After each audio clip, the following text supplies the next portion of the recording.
Okay. But without further ado, I suppose we can get started. Welcome to the Whiskey Noobs podcast. I'm your host, Chris, and today I have another guest. This guest is Zach, and he's probably going to be pretty often recurring because Zach is a special case where he's like the target audience. He's gotten into whiskey. He's figured out that he enjoys it. He's not an expert. He's not brand new. He's like right in the middle. I'd say you're probably pretty accurate. Yeah, like if I may, I'd say you're probably right between brand new and where I'm at. And I'd say that I'm right between brand new and that guy who knows everything about whiskey. I'm like in the center. There's a lot that I don't know, but that's the fun of all this. Is I like this because that's another thing with the podcast is like I'm learning more as I go, so it's just like more of the hobby for me. I think the fun part about being in my spot though is like I still want to try new stuff because I would imagine when you get to your point, you'd rather drink the ones you already know you like. Yeah, you're in like the honeymoon phase of whiskey where it's like you haven't probably, I'm going to guess, tried enough to where it's like I know exactly what to expect and then I get that whiskey and it tastes like I expect. Right. You're in that like exciting era. I'm still at the point where I'll try anything new. Yeah, it's like the best place to be. So, speaking of which, I have a whiskey for you to try today. I like to bring my guests out of their comfort zones a little bit. So I know you're big into bourbon, and then like Johnny Walker, I know you like, which is I love Scotch. Yeah. Like so, I like Laphroaig, however you pronounce that. Oh, Talisker. yeah. Yeah, I've tried those recently. I like the smoky, syrupy taste of Scotch. That's what I've really found that I like. That explains Johnny Walker's like the step into that. It has a little bit of that, and then you get into like Johnny Walker's not as much smoky. No, especially black and red. The Johnny Walker is actually a mix of all the different regions of Scotland. So like if you have one from the Highlands, it's gonna be like not smoky at all, like not even a little bit. Johnny Walker is like I don't know how much the ratio is, but let's say it's 25% smoky Scotch poured into 75% non-smoky Scotch. Okay, blended. So that's your doorway into I want an Islay Scotch, which is like what you were saying. Did I butcher the name of Laphroaig? Honestly, without it in front of me, I couldn't tell you. I just know that I tried it and I really liked it. I know exactly what Scotch I would imagine about. Talisker is how you pronounce Talisker. Yes, Talisker. It might be Laphroaig. I don't actually know. I don't know if I've heard it said out loud as much as I've read about it. You're my friend with the most experience with whiskey, so I don't talk about this stuff out loud often, other than to a microphone. Right. Without further ado, though, let's get into what this episode's going to be. So, a little bit of background, especially because I know you haven't listened to the episodes yet because they haven't released yet. So far, we have gone from mixing less and less and less in order to be able to drink straight whiskey. That was the first guest episode. Then, we had two super different whiskeys to try to compare the two. So now we can drink straight whiskey, and now we're comparing two different ones to see that not all whiskey just tastes like whiskey, right? So now the next step from there is to start pulling specific flavors from one whiskey without comparing it to anything, just trying it. So that's what today's episode is going to be. That's why you're the most experienced guest so far, because you got to have a little bit of experience to be able to do this, which if you've been listening from episode 1, you have that experience. If you haven't been listening from episode 1, I highly recommend you go back through and listen to the episodes in order because they were made in that way to get a brand new person to get to the more advanced type of techniques. I wouldn't call this advanced by any means, but it's definitely more advanced than drinking a mixed drink. So, that's what today is going to be about. We're going to drink one whiskey, we're not comparing it to anything, and we're going to pull different flavors from it. What I meant to say before, though, so I like to get my guests out of their comfort zone. You're a big Scotch guy. I know you drink a lot of bourbon as well. So naturally, we're going to have an Irish whiskey. Because you probably don't have a ton of experience with Irish whiskey. Nothing beyond Jameson. Yeah, yep. So this is Redbreast 12. It's aged 12 years. This is just their base whiskey. They also have a cask strength. They have a 21-year-old whiskey. And the reason that I like this whiskey so much, this is like temporarily my favorite whiskey. My favorite whiskey alternates constantly, but right now this is my favorite whiskey because I actually asked folks on a blog that I was on, or like a forum that I was on. I was like, what am I missing from my collection, right? I took a photo of my collection, and over and over again in the comments, if you like Irish, Redbreast 12. They're like, you got to try Redbreast. And I'm like, all right, we're going to try it. So this is a little bit more on the higher end of Irish whiskeys, or not higher end of Irish whiskeys, but higher end of whiskeys in general. Okay. In our area, this is around $60 to $70 a bottle, I believe. I bought it a while ago. They sell it at standard liquor stores too? Yes. Okay. Yeah, you can get this. This is like just on the rare side for where we're at. Like sometimes Giant Eagle might not have it. In our area, you get a lot from Giant Eagle. People listening elsewhere like Giant Eagle, it's the Kroger of Ohio.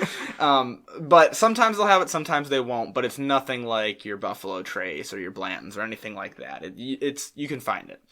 And then I know in other areas you can definitely find it. So just like with your classic Irish whiskeys, we've already had Tullamore Dew on the last guest episode. Just like those, this is made from a mix of unmalted and malted barley. So that's how a lot of Irish whiskeys are made. This is triple distilled in copper pot stills. A lot of Irish whiskeys you'll see are pot still. Some will say single pot still, but we'll get into that type of stuff in a different episode. So, triple distilled in pot stills. It is, what even is the proof for this? I don't even remember off the top of my head. Okay, it's 80 proof. So that's usually, that's like your minimum for a good whiskey is usually 80 proof. Like bourbon can't be below 80 proof. Same with Scotch, I think. And it might be the same for Scotch Irish, is 80. actually. Usually the floor is 80 proof. It can't be below that. So that's what a lot are. So the thing I like about this is it has a good Irish taste, just like the Tullamore that we had 2 episodes ago. But it's a little bit more expensive, a lot more complex, like way more complex. And I personally taste the sherry aging more. So this is aged in bourbon and sherry barrels. Actually, they're called sherry butts, but it's a barrel, basically. Don't worry about the difference between the barrels. That's really confusing. I still don't understand it. Look up a photo. If you're listening, look up a photo of different types of barrels. Like, look up cask versus barrel. Find a photo with all the different barrels on it. Makes no sense. They're just different sizes. They look slightly different. It's so confusing. I'm sure it has to do with, like, the surface area of the barrel to the volume of whiskey on the inside changes the flavor, I'm sure. But I'm not nearly on that level. That's the space between me. I was about to say, I'm definitely not to the point to taste that. Yeah, definitely not. However, sherry aging, you probably will taste. You'll probably taste it in this. If we were to compare it, you'll probably be like, oh yeah, I can taste it a little bit more. So this is definitely more complex than Tullamore Dew. For those of you listening, as always, if you want to see what this whiskey looks like, you can see them on the Instagram page at whiskey_noobs, or you can join the email list, whiskeynoobspodcast@gmail.com. Just shoot an email, say email list in the subject line, and you can join it, and you'll get emails every month with photos of the whiskey that I'm going to be drinking throughout that month. And another thing for this episode specifically is if you're on the email list, then you got the flavor notes sheet that I sent out, which is what we're going to be using to drink this whiskey today. So without further ado, we should probably pour some. I love to really exaggerate that cork pull. It's like my favorite noise in the world. All right. First, we're going to taste it a little bit. We're not going to worry about the flavor list. We're just going to general first impressions. So you've said Jameson about it for Irish whiskey. I'm sure I've had more than that, but of things that I could recall the flavor off the top of my head, Jameson's about it. Okay, cool. So I've had some of the different types of Jameson. Like I forget the names of them, but there's Black Barrel. Black Barrel I've had. Yeah. I've had the bottom shelf one that you mix for Picklebacks. Yeah, and like Irish car bombs. Yeah, yep. I know exactly what you mean. Okay. So this will be new for you. It's a nice, semi-expensive Irish whiskey. So, no flavor list in front of us. It has a pretty bold smell. Way more complex than your Jameson. Mm-hmm. First glance, got your typical Irish flavor that you're going to have. I don't want to get too specific because we're going to use the flavor list. But what are you tasting right off the bat? It's so much different than definitely bourbons. Yeah. Like the white oak that you get with bourbon. I would assume that's the different barrel type that you're talking about. Yes. So in bourbon, it has to be brand new charred oak, white oak barrels. Right. This is using a previously used bourbon barrel. So like it had bourbon in it. And then, I don't know the ratio of aging, and then it moves to a sherry butt, which is previously had sherry aging in it. So even the taste of a used bourbon barrel, way different than a brand new bourbon barrel. Like, obviously. Right. It used to have bourbon in it. The burn is so much different. Like, as Yeah. goofy as that sounds. No, I know what you mean. It's like what a lot of people consider the smoothness, right? Yeah. The burn. Yeah. Right away, I've got, without getting specific, because we're going to use our flavor notes, but I've got a lot of sweetness that you get with a lot of Irish whiskeys. Super different from bourbon and super different from the smoky scotches that you're into. But yeah, I was about to say it has like the complete absence of the smoky taste. Completely. And it's a lot different than Proper 12 too. Yeah, okay, yeah. So I guess I've had Proper 12, but yeah, that's so new I don't even count it. Yeah. Definitely way more complex than Proper 12. So much more. If I remember correctly, it's been a long time since I had it. It's a little similar on the front end in that you still get the burn a little bit, and then the traditional Irish flavor. But for me, this has so much more of the sherry as it sits on your tongue, the fruitiness that you get from that. Yeah, I think Proper 12 is, you get the initial taste. It's a lot less distinctive than this. Mm-hmm. And it's way less smooth than this. Yeah. And they say like a typical Irish flavor is like your butter cookie, honey, vanilla. And you definitely get that from this. And you do, right? You definitely do. This is another level above like the Tullamore Dew we had a couple episodes ago, because it has a lot more of the spiciness, the baking spices, those sorts of flavors that peek through it, especially on the nose. On the nose, this is like so different from Tullamore Dew. I should have let you smell that before we started. It's like way more complex. That's what I was about to say. This is one of the most complex smells Yeah. of non-bourbons that I've... Yeah. But it's just so, for lack of a better word, it's very smooth. But let's get to the flavor list. But before we do that, I have a riddle for you. I was explaining to Zach beforehand how I do riddles now as something to think about while we're doing our review. So, the riddle for today is, let me read it so that I don't mess it up, but you can look because the answer's on there. All right, the riddle for today is, I am taken from a mine, I'm encased in wood, from which I am never released, and yet I'm used by almost everybody. What am I? This is another fun one. Bryce had it way worse than you. His is really hard. Do you think this will get easier if I drink the whole glass? Probably. I think it'll be way easier if you do a review and ponder the whiskey, right? So what we're going to do is we're going to go through and review it again. Not to interrupt you, but I feel like there's so many listeners out here that probably got this and they're just like, how does he not understand? That's my favorite part of the reviews is there's probably people screaming at their phones right now or their car radio. How do you not know this? I know. It's like, this is so obvious. Yeah.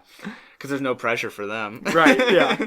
There's no pressure for you, listener. Cut them some slack, all right? So first we're going to go through with just the generic flavor list that I made and sent out to all of the email list people. And we're going to do that, get some initial impressions, and then we're going to feel like total idiots because then we're going to read through the official tasting notes from Redbreast's website. And we're going to be like, that's not what we said. But it's okay. So, let's start with the nose. What do you get on the nose? I like to start with the flavor list. I like to start with categories and narrow it down to a couple categories, right? So, like, this isn't a category, but peaty is one of the notes. We're not going to get that because this isn't a peated Scotch. Right. This is Irish. I personally think I got a sweetness. I have a fruitiness that to me is almost apple. And then I've got a nuttiness, or maybe a baking spice. It's like cinnamon apples almost. Mm. See, I almost get more of a pear. Oh, okay. See, I don't eat pears. I've never in my life enjoyed pears. I tried it as a child, so I couldn't really tell you.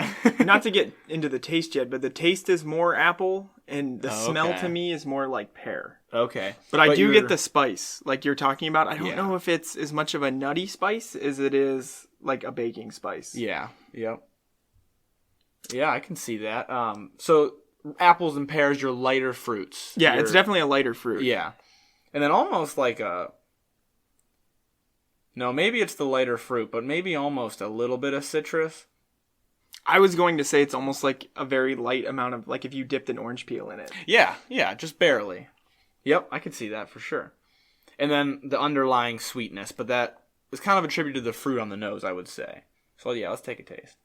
So what I love about this is On the front half for me. Well, I want to let you talk first, and then I'll say my 2 cents. It's much more of a bold fruit on the front half to me than it is from the nose. Okay. So I definitely get more towards apple, but like a heavier apple, like nearing almost a... Like I feel like I get a little bit of cherry almost into it. That could be, yeah. I don't get the orange like I did with the nose from the taste. Yeah, I'd say no citrus for me at all. I don't get any citrus taste, but you definitely on the back half start to get the spice. I don't know if it's a cinnamon. I almost want to say like more of a gingery taste that I get. Okay. I was going to say, yeah, not cinnamon. In the nose, I think it's cinnamon. It almost tastes or smells like cinnamon and green apples to me on the nose. But on the palate, I definitely don't get cinnamon. I don't, yeah, at all. Ginger's close. To me, I'm going to say clove. Maybe a clove and ginger. But after you swallow, on the finish, what I love about this is all the spices kind of melt away, and it's like fruitiness. It is. It's such a hard transition from initial fruit to a spice, and then as soon as you swallow, the fruit comes back. Yeah, for sure. And that's what's so complex about this, because you're smelling it, it goes in your mouth, and you're like, yeah, it smells like fruit. And then it's like, oh, now it tastes like baking spices, maybe some vanilla, maybe almost like a bitter vanilla, which I'm definitely not like a vanilla bourbon. Yeah. More like a bitter. Right. It might be the fruit that hits you that makes it seem more bitter. That could be. I like that it's one that's very easy on the tongue, too. Mm-hmm. Oh, yeah. Like the, what they call like the oily mouthfeel. Yeah. Where it doesn't feel like every ounce of moisture on your tongue just got sucked out of your mouth. Yeah. Yeah. But I think with my limited Irish perspective that I have, I feel like that's a common theme. Like even with Proper 12, I don't get that's true. that as much. Yeah, that's really true. And some scotches really do. So like I'm really used to that. Yeah, they can.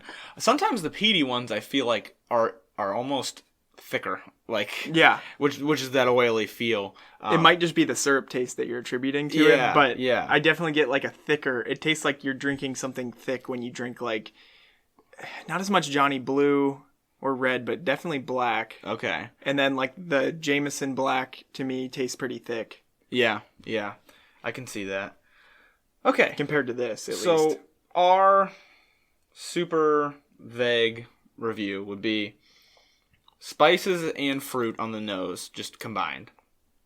And then I'm going to say fruit, boom, melts away, spices, swallow, fruit's back. And the fruit hangs around for a bit. Yes, which I'm attributing to the sherry casks, I think. Once again, I'm not that guy who's been drinking whiskey for so super long that I can tell you all of that stuff about it, which is on purpose because I don't want to be intimidating. We might have totally messed up this review. We're about to read the real notes, so. That's something I got into. My girlfriend got me a thing for Christmas. It was like a whole whiskey set, and it comes with a book where you can like chart your flavor profile. And the first one I did, I looked up the official profile, and then I was like, oh yeah, I taste all that stuff. And I think I started with 4 Roses when I did it. And then the next one I did was a Old Forester Statesman. Okay. And I did not look it up, and I was very wrong. Yep. But it made me like a better whiskey drinker. It does. Like not knowing and trying to guess, because then once you see what it's supposed to be and go back and drink it, you get more of it than just knowing ahead of time. Exactly. You don't force it. Right. Because that I think everybody experiences that. We're like, oh, this is a super appley bourbon, and then you look it up, or not bourbon, whatever, and you look it up, and you're like, that's not even one of the notes. Believe it or not, when I had Justin on, he said he's super new to whiskey, like hates drinking liquor, and that was the natural point. Light only. Natural light, absolutely, and. He was drinking the one, and he said, this tastes like a granola bar to me. He's like, is that weird? And I'm like, that's not weird.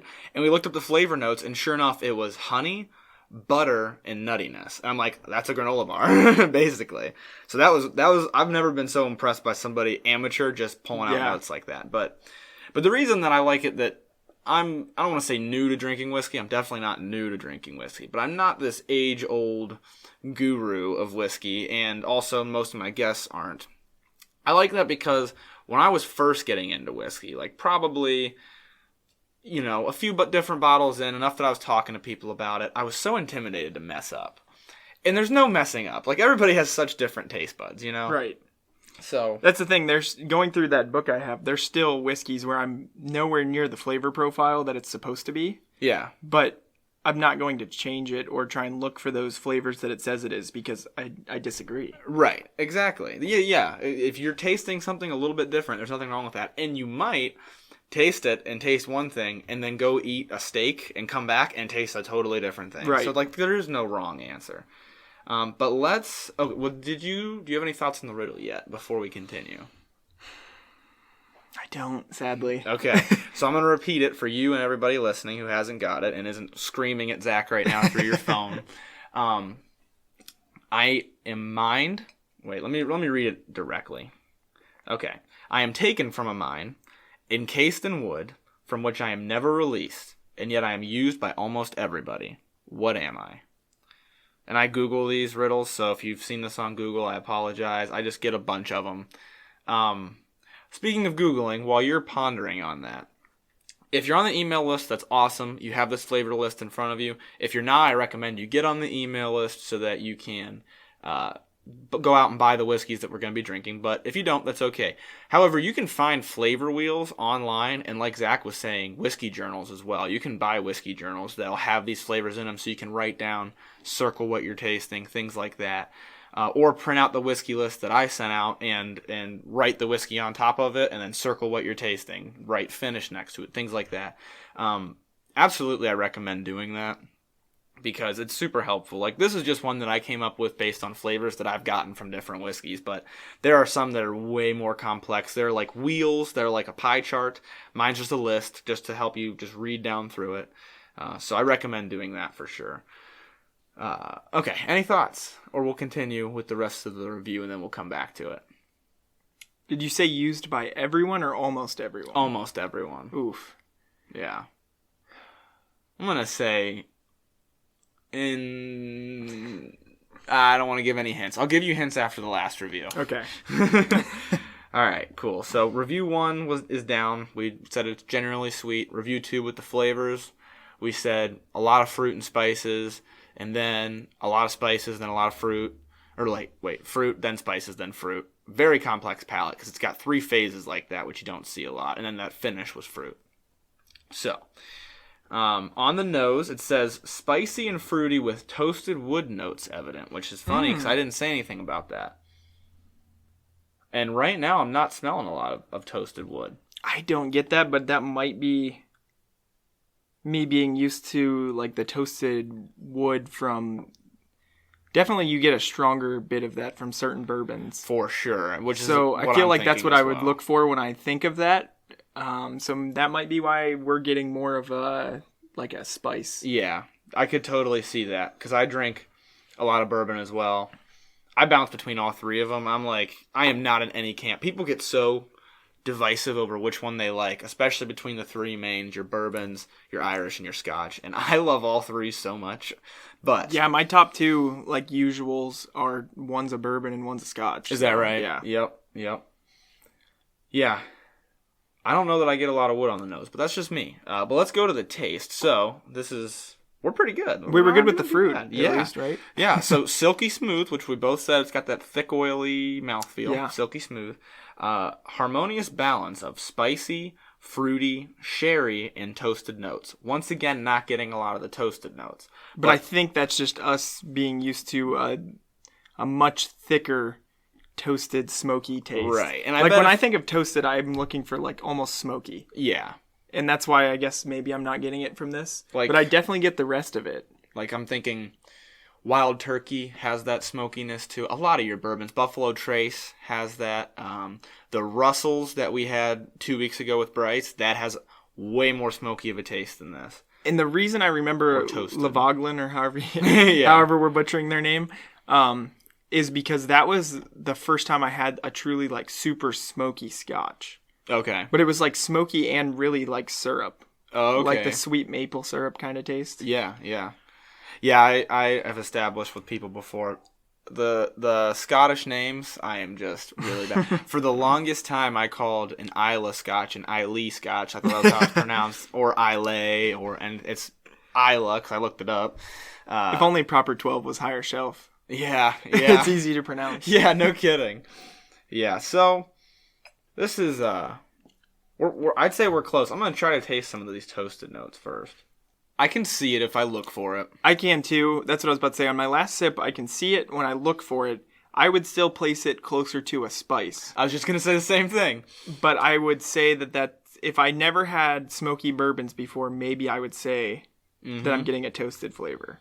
Yep. Because I can't really place it on a specific spice. Like when we were going back between clove and ginger and then saying a little bit of cinnamon on the nose, I think that's more of this Irish-style smoky taste. I totally agree. I was actually going to say the same exact thing. I think what we were attributing to the spice is a little bit of spice and toasted wood. Maybe that clove taste is the toasted wood. It's hard to nail down, but I definitely... It's not like some bourbons I'll take a sip and I'll be like, this is oaky. Yeah. You know? But, I mean, spicy and fruity for sure. And then the finish, they don't have a ton of notes on the finish. This is taken once again from Redbreast's website. It just says, satisfyingly long, which I totally agree with. The complex flavors linger on the palate. And I would add to that I think almost entirely it's fruit after you swallow it. Yeah. I would say that if what we're going to call this spice is like a toasted flavor or a smoky flavor almost, that goes away within seconds. Yeah. And you definitely get like a deep fruit flavor that holds on. Yeah, for sure. And it's like that feeling when you swallow and you feel all the fumes spread around your mouth because there's no more liquid in there, so it's just fumes now. That is just fruit to me. Like, yeah. I feel like all of the spices and toastiness go away. Not as oily after you swallow as it is when it's on your tongue, but it is... just a great finish. I mean... It is. It's incredible. There's nothing more than I can say about it than so much flavor stays on your tongue.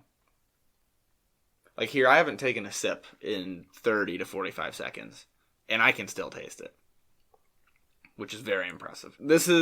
I've mentioned this in past episodes. In episode 3, Justin asked me, like, so why pay more for a whiskey? This right here is why, because we've done a lot of tastings so far. This is the first one where we've had 2 different palates, depending on what stage of the palate you're in. And the finish has stuck around just crazy long.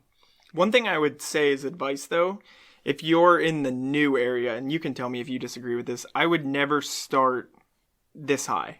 No, okay. Totally agreed. Actually, I'm glad you said that because you didn't even know my game plan. That is why in the first episode, Justin and I had Rebel Bourbon. Or Rebel Yell. It was Rebel Yell when we recorded the episode. I'm not even joking you, or at least I knew it was Rebel Yell. And they rebranded and it's now Rebel Bourbon, which is just hilarious. But anyways, it's now Rebel Bourbon. And it's a low shelf. It's like $15 to $20. And then the same with that last Irish we had. It is $20, I think. Because you don't want to start with something super complex. However... if you're going to really try to make that next step, that's why we're on to something more complex. Also, the folks who've been around a while who just wanted a whiskey podcast to listen to, I don't want them to get bored. Yeah. So that's why we're going with something a little bit nicer. But I believe I put on the email that went out almost a whole month ago now.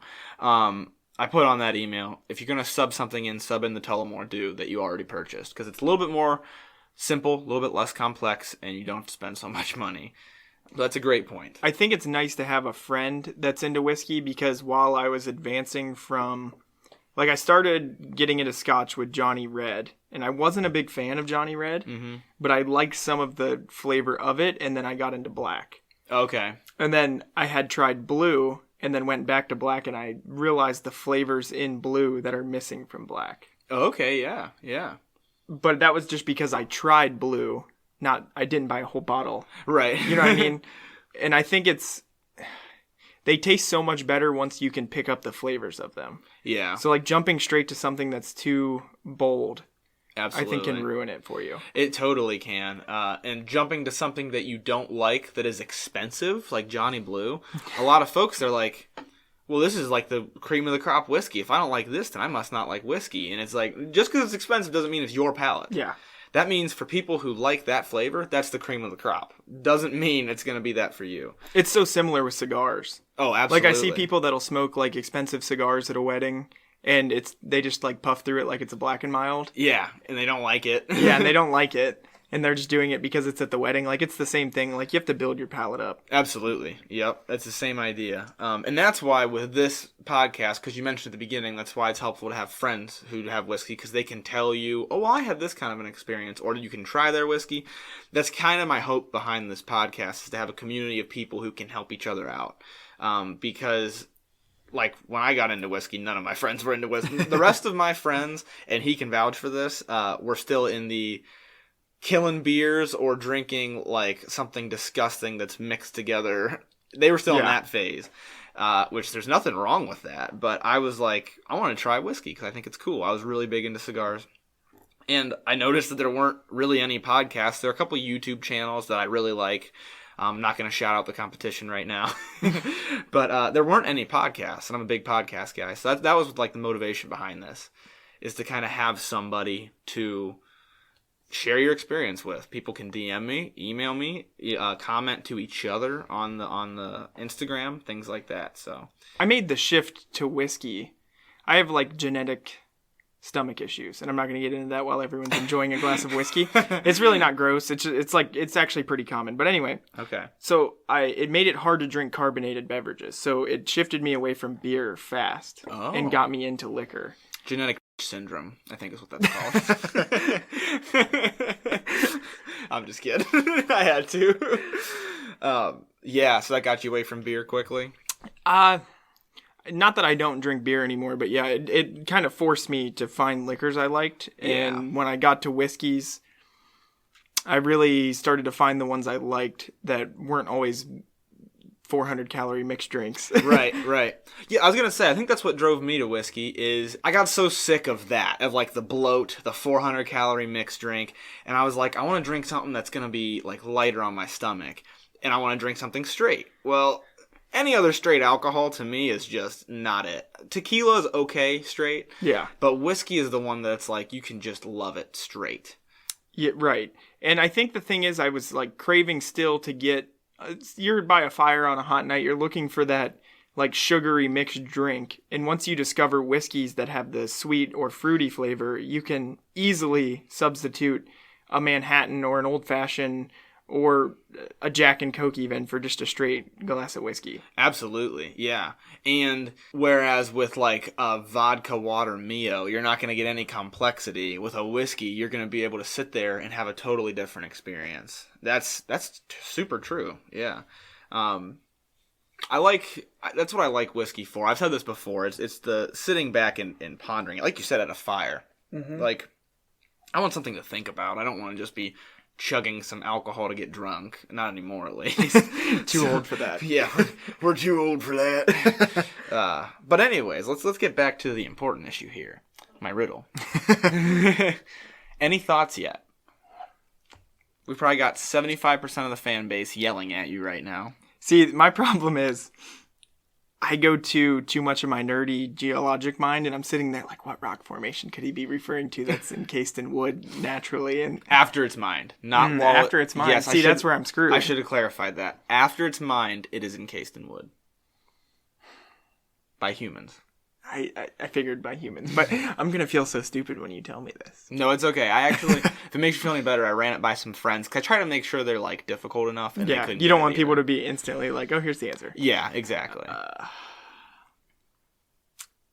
All right, so I'm going to give you a hint. Okay. I would say it's used by a super high percentage of people in the United States or in, like, a developed country.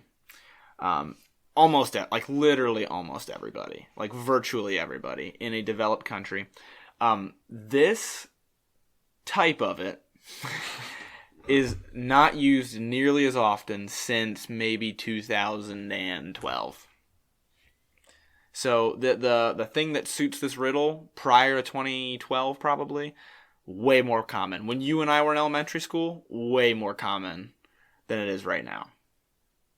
I might have just gave it away. Graphite. Yeah. I was going to say, I said elementary school. I knew I gave it away. Pencil lead. That's the answer. Remember sharpening pencils in elementary school? Yeah, I know. It's like you had to look like the idiot going up there making the insanely loud noise as it just broke the tip of your pencil and off. You're like super nervous and you don't want to go up there and you're like, it's going to be for so no loud. reason whatsoever. I know, dude. So this is actually funny. Speaking of this, I was just talking to people about this the other day, and you're the perfect person to say this to, and we're going to explain why here in a second.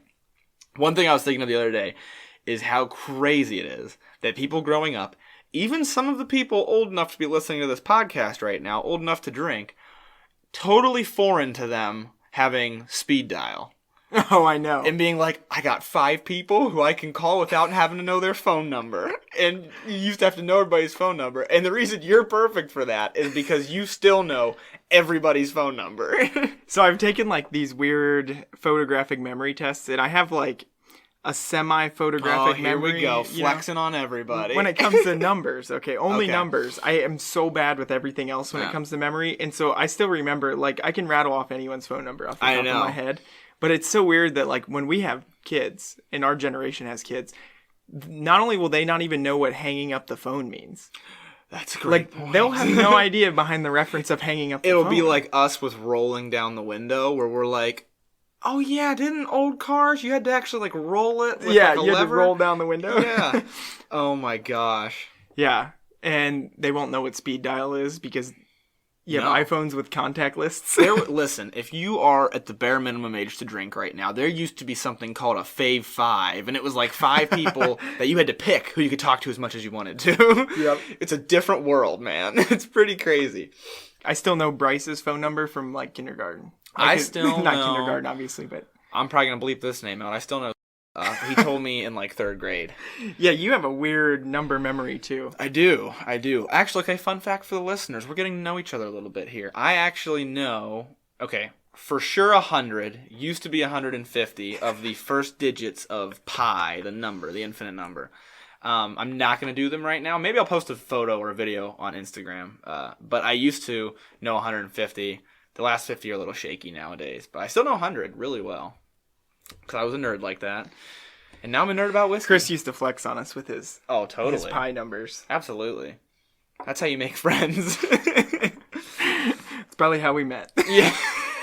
Oh, you're super weird about numbers too. Okay, cool. Let's be friends. All right. So, any last rounding up comments before we finish it off? We're coming up on our 45-minute mark. I don't like to go over an hour. Any last comments on this whiskey? Compare it to since you're a big Scotch guy, pros and cons, why you like it more and why you like it less. I like it less on the front of the lasting fruity taste, where I'm a big fan of the sweet syrupy taste. Okay. That's what draws me to Scotch. Okay. What draws me to bourbon is the bold smoky tastes and like the oak and some of the nut flavors, which this doesn't have. What's good about this is so much more smooth, and more than any of the Irishes I've had in my limited capacity, but it's so much more smooth than really any bourbon and Scotch. Yeah, that's definitely fair. Beyond, for me, like Four Roses is super smooth. I would say to me is more smooth, but it still gets that moisture sucking. Yeah. Oh, okay, so the oiliness of it. Yeah. The oiliness is really nice. And I like that the fruit flavor lasts. Not that it's my favorite of the flavor profiles, but I like that it actually sticks around. Yeah, for sure. That's my favorite part of this whiskey, is that you don't get bored with it throughout one glass because you can focus on a different element of it at any point. Yeah.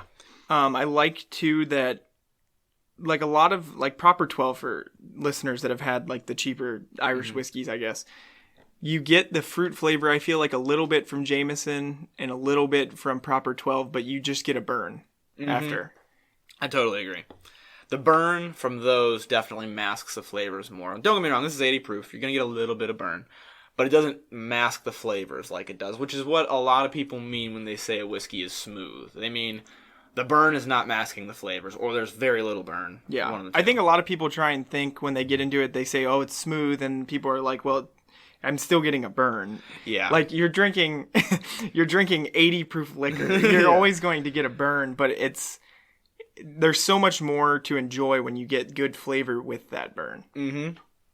Yeah, that's a great point. Because I know when I was first getting into whiskey, okay, this is totally true. When I was first getting into whiskey, and I would look up ones that people said were smooth, I'd get them, I'd try them, and I'd be like expecting it to taste almost like, not like caramel syrup, like not that sweet, but kind of like that. Kind of like drinking like a slightly more bitter syrup. And that is not what smooth is.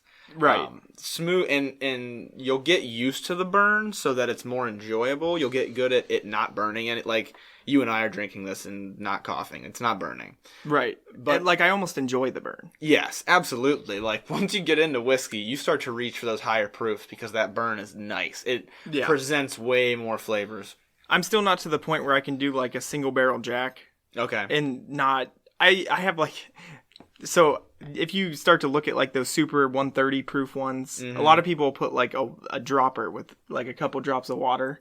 And I still do that with my single barrels because I definitely am not just drinking 130 proof straight. Yes. And the droppers can open up more flavors as well. I've heard that. I don't get that yet. Okay. It might be my palate issues, but then I also see some people say that they disagree with it opening up more flavor. Okay. For different whiskeys, it does have different effects as well. But yeah. I've only ever had Jack single barrel. Okay. So that might be the other thing. Yeah. The harshest one that I like right now, or not harshest, but I should say highest proof, is the Knob Creek 100 proof. I think it's on our list, I believe. Not this month, but maybe next month. It's coming up here in the next couple months.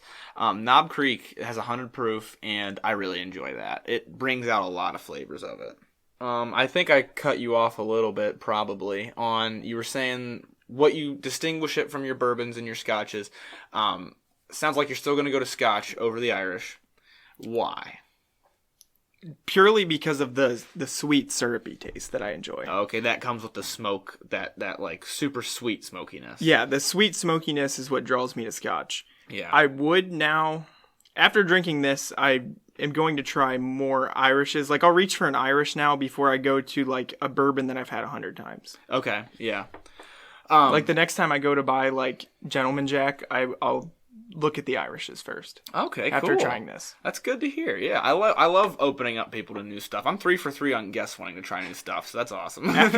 After I said that you shouldn't start with the top shelf ones, I might retract it a little bit and say don't start with Jameson if you're trying to get into Irish whiskey. That's another fatal flaw people make, is it's like, oh, I go straight to the cheap stuff and I like hate it, and then it's like, well, it's not as complex as it could be. Yeah, I feel like that's like going just to like basic Jack and being like, I hate all bourbon. Absolutely. Yeah. That's why there's a balance, because that's why with this list I have every month there's at least one cheap one and one non-cheap one.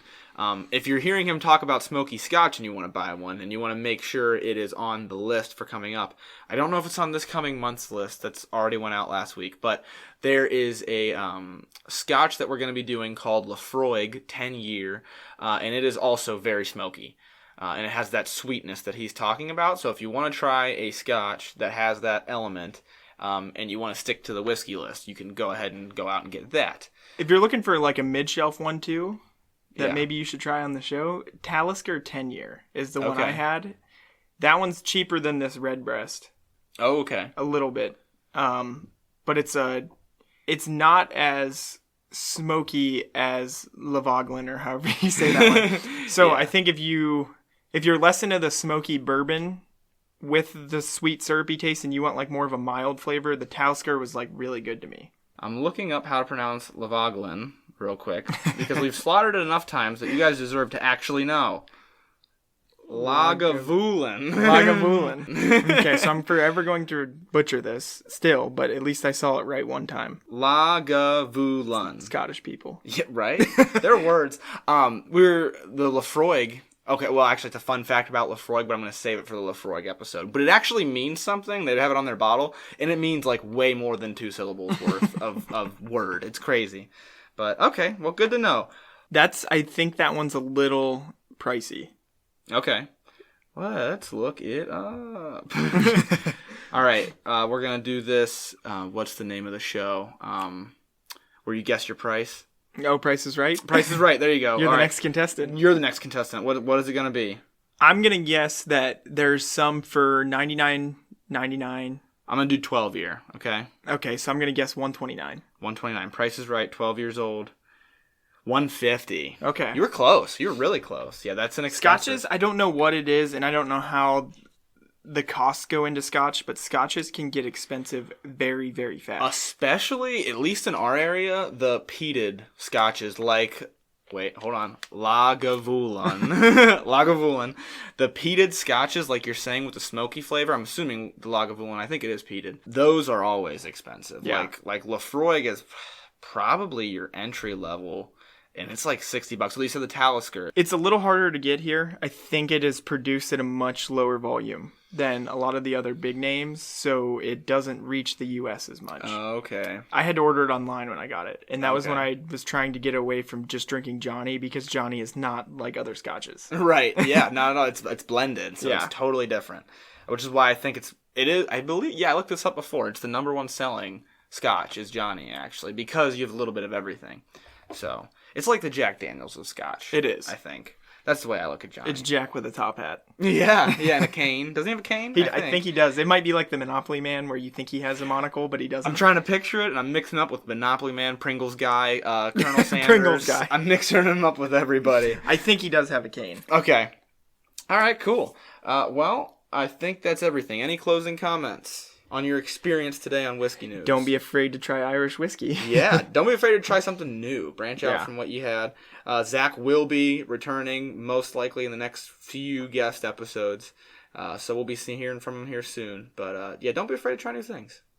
Thank you for listening to this episode of Whiskey Noobs. If you like the show, make sure to help spread the word by introducing friends, coworkers, or anyone that you think would be interested. If you haven't already, make sure you subscribe to the show on your favorite streaming platform, rate the show, review the show, and follow on Instagram at whiskey_noobs to stay up to date. If you want, you can join the email list by sending an email to whiskeynoobspodcast@gmail.com. You'll then be updated every month on what whiskeys I'll be drinking on the show, so you can drink right along with me and review it as we go. Thanks again for listening to the Whiskey Noobs Podcast. Learn to drink, drink to learn. The Whiskey Noobs Podcast does not support underage or otherwise irresponsible consumption of alcohol.